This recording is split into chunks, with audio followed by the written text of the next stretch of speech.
È durata poco più di un mese l'avventura in verde e azzurro di Luca Balzano, l'attaccante di 28 anni, originario di Torre Annunziata, ingaggiato in estate dalla Nuorese. La società, con uno stringato comunicato, ha annunciato ieri in tarda serata la rescissione consensuale del rapporto con il giocatore, ringraziandolo per la professionalità e l'impegno profuso in questa prima fase della stagione. La Nuorese ha formulato a Balzano i migliori auguri per il proseguo della propria carriera.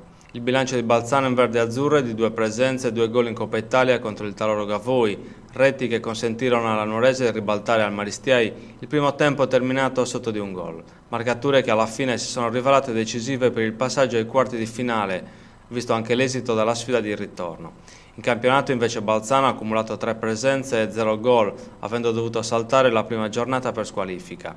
Balzano, che vantava un curriculum di tutto rispetto, avendo segnato 114 gol nelle ultime 4 stagioni in eccellenza in Campania, lascia un vuoto nell'organico verde-azzurro. In attacco infatti non sono molte le alternative.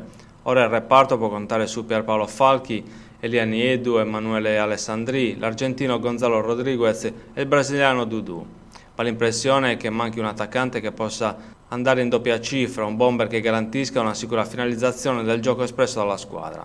La concretezza in zona gol è stata forse l'unica pecca della Nuorese in queste prime uscite. Contro il Tempio e il Valle d'Oria i verdiazzurri hanno creato una mole impressionante di occasioni da gol, finalizzandole solo 4 e rischiando di non vincere gare dominate in lungo e in largo. Adesso la società dovrà tornare sul mercato per trovare un degno sostituto di Balzano, che non ha potuto dimostrare fino in fondo le proprie potenzialità intraviste solo nella sfida col Taloro.